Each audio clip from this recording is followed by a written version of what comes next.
Assalamualaikum, ketemu lagi di Syihab dan Syihab. Di episode ini saya di rumah Abi Quraisy dan kita akan kedatangan tamu dari Rembang, Jawa Tengah, Kiai Haji Bahaudin Nur Salim atau yang akrab disapa Gus Baha. Dan di rumah Abi saya juga udah ngajak keponakan-keponakan dan ngajak Izzat tuh. Ada Izzat, ada Fathi, ada Nisrin. Seru banget, kita mau ngobrol-ngobrol sama Abi, sama Gus Baha, dan kita juga udah nampung pertanyaan dari teman-teman. Pertanyaan ada yang masuk banyak banget, jadi nanti mudah-mudahan sempat kita sampaikan ke Abi dan ke Gus Baha dan kita jawab sama-sama.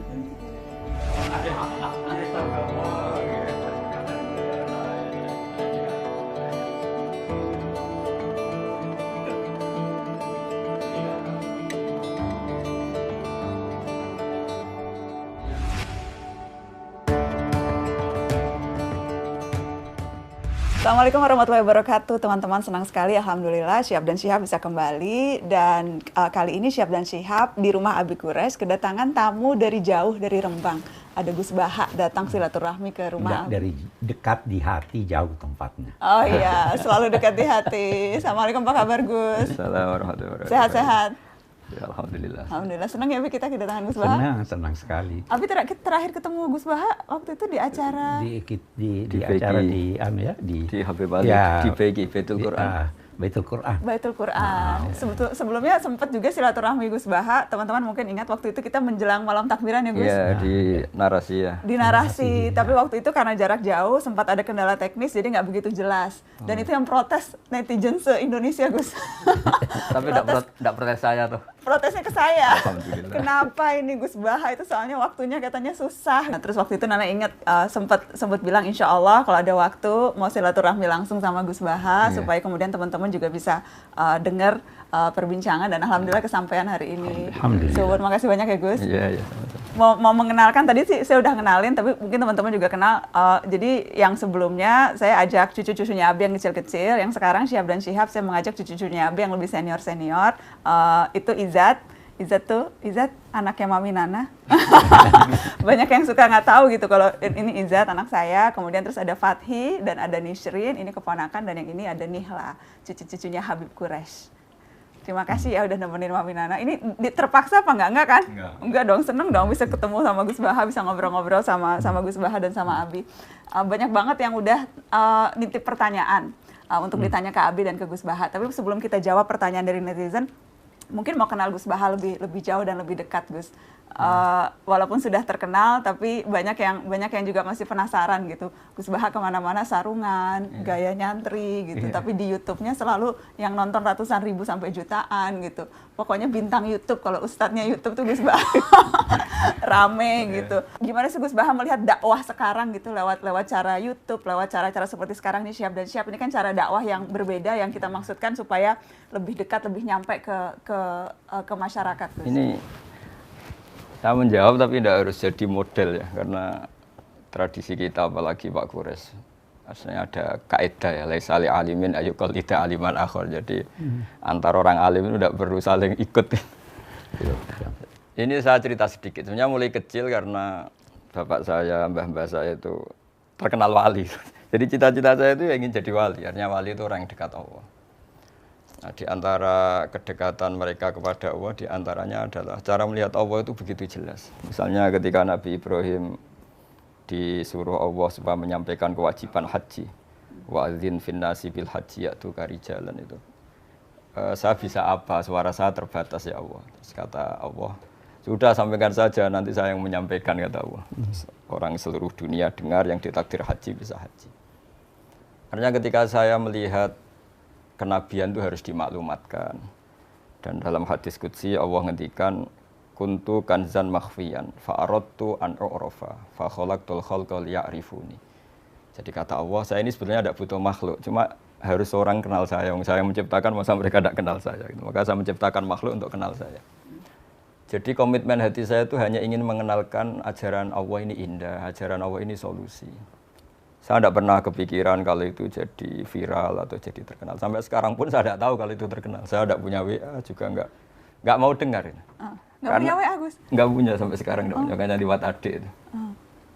Akhirnya ketika dengar katanya saya terkenal, banyak yang ngaji itu, terus ingat cerita Nabi Ibrahim tadi Pak Quraisy, bahwa Allah lah yang menyampaikan itu. Iya. Sehingga nggak perlu jadi beban saya harus parlente atau harus gaya, harus apalah. Ya saya tetap biasa seperti ini.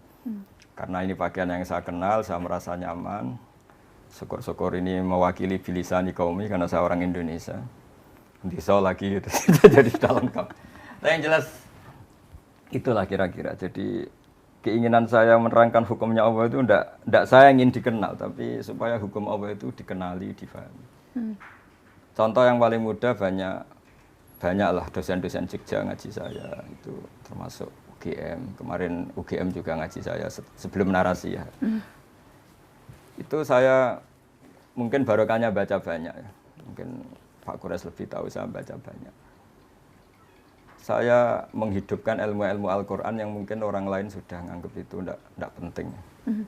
Yaitu tadi, bahwa kebenaran itu dimulai dari diperkenalkan. Yuzhirahu ala dini kulli. Jadi orang tahu kalau itu bidan ya karena ada tulisan ini bidan, ini dokter gigi, ini toko apa ya, onderdil, toko TV.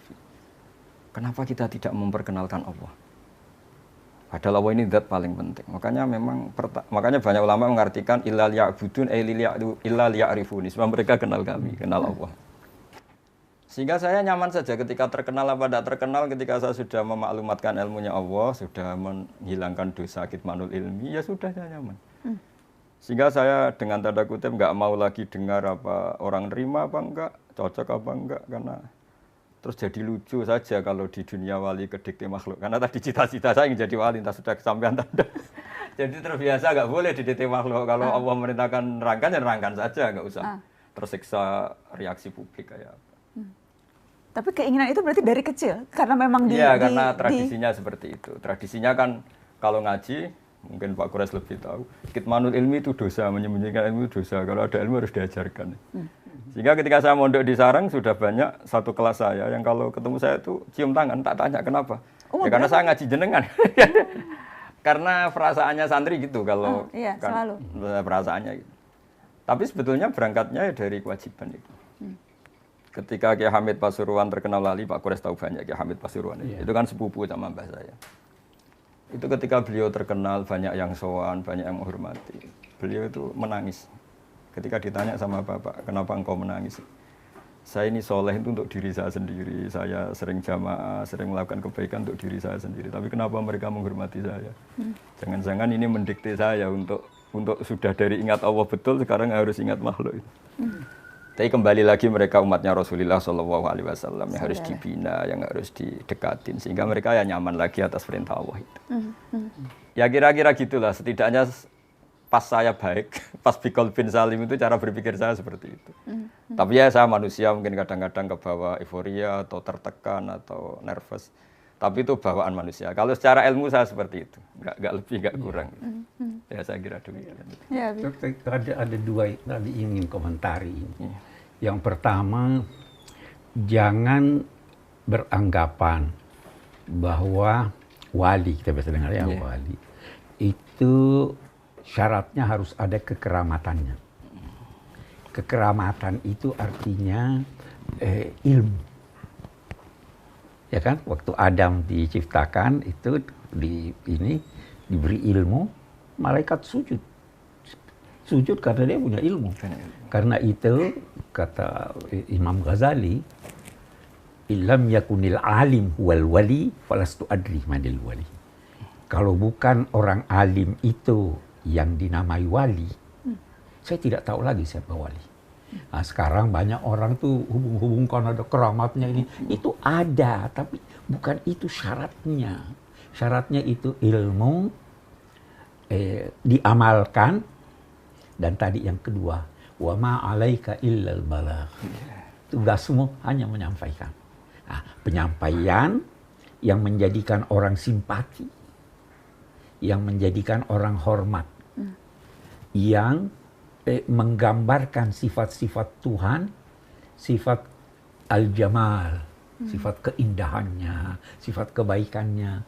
Jangan tonjolkan sifat-sifat Tuhan yang keras, yang keras. Madhahirul jalal. Ya, jangan sifatul jalal ya, tapi sifatul kamal wa sifatul jamal. Nah, ini yang sebenarnya yang dipraktekkan Pak Gus Baha ini. Jadi tidak peduli orang la yakhafuna laumata laim, Iya, ya kan? Iya. Tidak khawatir dicela orang dan tidak peduli dipuji orang. Kalau dipuji, alhamdulillah. Kalau dicela, alhamdulillah. Itulah resiko daripada dai kembali, ya kan begitu ya Gus? Iya kita. Gitu. Dan itu semua itu kalau orang mau meniru caranya seperti apa ya Gus Abi? Karena kan banyak kemudian ya bahwa kemudian dipuji, banyak orang yang kemudian ingin anak-anaknya wah bisa seperti Abi, bisa seperti Gus Baha gitu, tetap tawadu, berilmu tapi tidak menonjolkan keilmuan, menyampaikan sesuatu dengan indah, tidak keras begitu. Itu sesuatu yang memang karena didikan orang tua kah? Atau itu sesuatu yang bisa kita usahakan sendiri juga? Karena bagaimana menirunya? Gus. Minimal supaya ini keponakan-keponakan, anak cucu-cucunya Abi kan begini.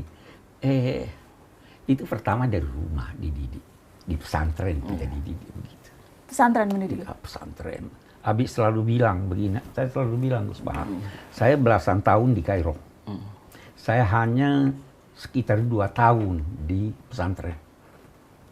Tapi yang pertama, hubungan saya dengan guru saya itu sampai sekarang masih ada. Perlu dikasih tahu gurunya siapa? Habib Abdul Qadir Bil Faqih Malang. Habib Abdul Qadir itu kalau Abi ada sesuatu yang ini, Abi mimpi dia. Jadi ada hubungan. Kenapa itu? Karena dia ikhlas. Keistimewaan pesantren itu guru-gurunya ikhlas. Kalau kita di ini barangkali pertimbangannya kum atau kam. Iya kan? Itu jadi dan di rumah. Itu dari pendidikan, keikhlasan mengajar, keikhlasan ikut, hormat. Apa yang Abi ingat di pesantren 2 tahun Abi di pesantren, tapi mengingatnya bahkan lebih dari belasan tahun Abi di Kairo? Iya, yang paling Abi rasakan itu keikhlasannya. Menegur tanpa marah. Ya toh, mengajar tanpa pamrih. Ya itu yang paling jelas itu. Apa Gus keistimewaan pesantren, santri, orang yang nyantri itu keikhlasan tadi dan apa yang berbeda begitu, yang betul-betul digembleng santri-santri kita? Jadi apa ya? Jadi ada adzauqus salim, rasa yang masih orisinil. Jadi cerita-cerita wali itu unik-unik, Mbak Najwa. Jadi misalnya ada seorang wali makan 1 piring terus beliau kenyang. Melihat istrinya makan 1 piring ya kenyang, terus beliau bilang, wah kalau untuk kenyang, untuk bertahan hidup hanya 1 piring, kenapa saya harus korupsi, kenapa saya harus rakus. Terus ketika dia tidur, meskipun punya kamar 5 ya tidur di 1 kamar. Ketika punya beras 1 pintal yang makan 1 piring, kenapa saya harus punya berlebih kamar toh? Saya tidur ya di 1 kamar cukup. Jadi melihat kehidupan yang normal tapi menjadi hal yang luar biasa. Bapak itu kalau ngajarin saya misalnya ada orang di pasar itu nerima transaksi 5.000, 10.000 sudah bilang alhamdulillah. Terus saya ini malu, saya sering punya uang jutaan, tidak mesti bisa bilang alhamdulillah. Ini orang awam, orang kebanyakan semudah itu syukur. Jadi sebetulnya didikan kita ini nganggep yang pokok itu ya pokok, yang sekunder. Sehingga dari tradisi pokok ini apa saja kayak berlebih. Saya sampai sekarang sering bilang ke istri saya, ke anak-anak, andai kan saya punya uang hanya 1 juta itu sudah kaya raya. Karena bayangkan hidup hanya sehari. Ke anak katamu tuhutan, kamu bisa aja mati besok itu. Jadi ya sudah gitu, itu tradisi keluarga kita, tradisi. Sehingga hidup itu nyaman saja. Ya jadi nggak wayulhihimul amal, tidak alhaakumut takatsur ya, karena melihat hidup itu ya sederhana. Jadi misalnya saya ketemu Pak Quraisy, ya ini ketemu orang sepuh, sowan orang alim, tidak muluk-muluk terus apa efek dari itu misalnya terkenal dia apa itu tidak ngefek, karena ya hukumnya Allah dengan saya ketika berhadapan orang sepuh ya harus takzim, harus hormat. Sudah tidak lebih dari itu, sehingga nyaman karena nggak kebawa angen-angen itu. Terus banyak akses, banyak koneksi ribet, bisa wayulhihimul amal, bisa dilenakan oleh banyak angen-angen. Yang seperti Abi bilang itu, Abi yang bersyukur itu ketika menerima sesuatu dirasa banyak, tapi ketika memberi sesuatu selalu merasa itu sedikit. Ya. masih ingat itu arti syukur. Jadi masyhur itu maqalla wa kafa khairun mimma katsura wa alha. Jadi sedikit tapi cukup, lebih baik banyak tapi wa alhama. Jadi kan kita lupa Karena diri. memang sebenarnya kebutuhan kita tidak banyak. Kebutuhan kita tidak banyak. Itu ada orang pernah merasa sedih kehilangan jabatan. Dia dipanggil. Coba lihat banyaknya orang nggak punya jabatan masih ketawa. Ketawa ya betul. Ya kan? Coba lihat banyaknya orang yang miskin masih hidup bahagia. Penyebabnya kamu sedih itu dirimu. Coba lihat setelah beberapa lama kamu kembali normal. Iya. Jadi kita itu sebenarnya. Nah, hal-hal yang begini yang diajar di pesantren. Boleh jadi itu tidak diajar di universitas. Ya. Nah, itu sebabnya kalau dalam agama akal harus diasah. Tapi hati juga harus diasah. Letakkan sedikit rasa di akalmu supaya dia lurus. Letakkan juga sedikit akal di perasaanmu supaya dia di pesantren itu saya nggak tahu sekarang ya toh tapi yang saya alami begitu. Jadi dididik dengan akal terus hati diasah, ada wirid, ada ini itu kan sebenarnya untuk mengasah hati. Amalan-amalan yang bergabung dilakukan. kita ini manusia jiwa dan raga, akal dan rasa harus menyatu semuanya. Jangan ini. Jangan salah satu dominan. Kalau lagi jatuh cinta tuh biasanya karena banyak remaja jatuh cinta yang dominan biasanya rasa, akal nggak apa-apa itu ya? Nggak apa-apa, tapi akal itu, rasa itu bisa mengalahkan akal. Buktinya orang yang cinta biasa hilang akalnya, dikalahkan oleh rasanya. Tetapi akal tidak bisa menciptakan iman, tidak bisa menciptakan cinta. Akal. Nah, jadi kita gabung. Akal dan rasa. Iya kan? Iya. Akal tidak bisa menciptakan cinta. Nggak bisa ya? Iya. Bisa membenarkan cinta. Membenarkan. Tapi diciptakan oleh rasa. Diciptakan Ini bisa satu episode soal cinta. Menurut Abi dan Gus Baha. Iya kan? Itu asa, itu rasa. Pemain bola kan itu akal dan rasa ya. Iya, kakinya itu merasa. Tapi dia berpikir, ada taktik, ada ini segala. Nah, itu gabungan. Okay. Ini soalnya jago bola ini. Oh iya. Dia pernah ke Inggris untuk latihan bola. Ya. Idolanya siapa? Bintang idolanya? Aku fans Chelsea, Habib.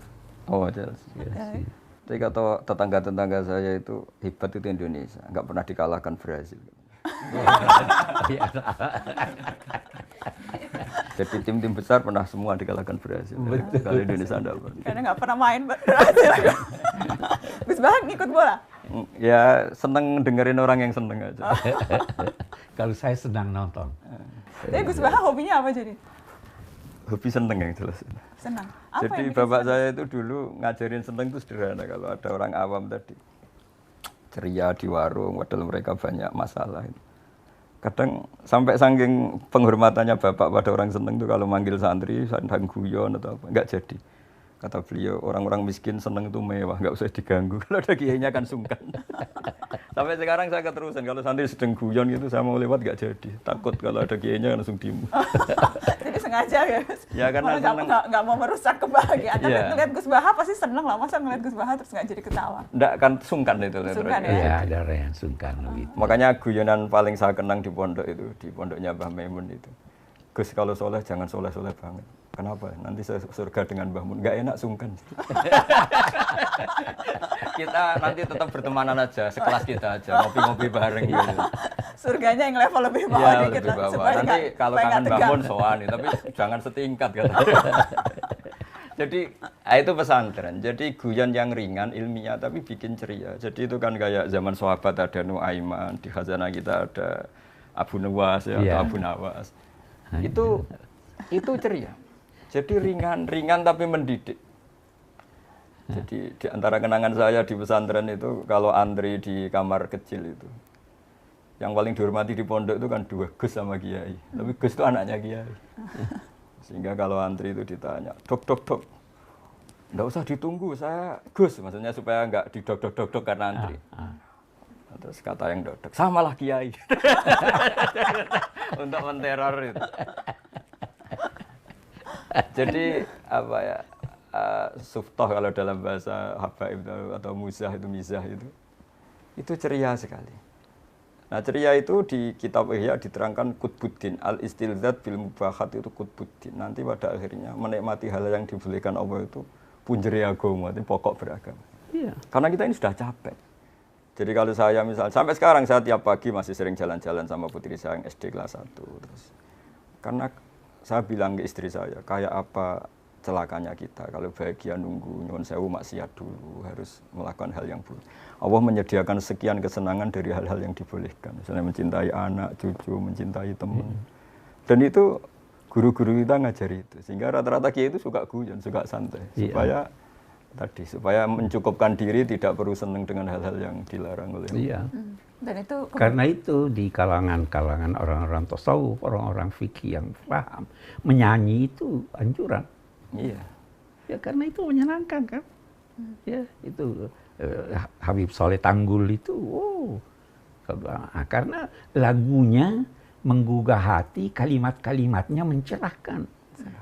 Yang tidak boleh itu kalau nyanyiannya lenggak-lenggok yang tidak benar, liriknya salah, itu yang tidak boleh. Tapi kalau liriknya bagus, itu ya, hati itu menjadi senang kalau mata melihat yang indah, telinga mendengar yang indah. Dan itu melahirkan dorongan untuk bergeraknya fisik. Ya. Kalau dengar lagu dangdut bagaimana? Minimal jempol goyang. Iya, paling tidak tangannya begini. Pengaruh nyanyian suara ke ini. Nah, itu sebabnya dilarang bersuara keras. Jangan teriak-teriak. Inna angkaral aswati la sautul hamir. Jangan teriak-teriak. Nah, kita diajar tuh di pesantren. Bicara depan guru, jangan suaranya keras. Itu yang diajarkan kita. Ya toh? Dan itulah kemudian yang mempengaruhi itu yang mempengaruhi. Ya. Apalagi kalau ustadznya, kiainya ikhlas. Itu aja. Kunci saya di sana. Iya, ikhlas. Ikhlas. Abi, kan sempat ada juga yang tanya ke Nana, waktu itu juga tanya ke Abi. Cucu-cucunya Abi kira-kira ada yang meneruskan jadi seperti Abi nggak jadi pendidik? Ini kan sekarang kan mereka belajarnya kan belum ada yang spesifik belajar agama. Abi, apalagi Nana kan juga nggak, Kaela juga nggak gitu, Ahmad, Caca, Hala gitu. Abi ada rasa kecewa nggak? Tidak. Walaupun kita nggak meneruskan. Walaupun. Abi prinsipnya mendidik itu mengembangkan bakat anak. Nana dulu waktu mau ke Amerika masih ini, pesannya Abi masih ingat apa? Masih. Apa? Salat nggak boleh ditinggal. Salat tidak boleh tinggal. Saya dulu dikritik orang, kenapa biarkan dia itu salat. Mendidik, kembangkan bakat. Saya selalu bilang, Jido bilang apa tentang pemain bola? Ini kan hobi bola. Gimana? Masih ingat? Muhammad Salah bagaimana? Jido bilang. Saya selalu bilang begini, itu pemain bola Mesir. Yang dari Mesir.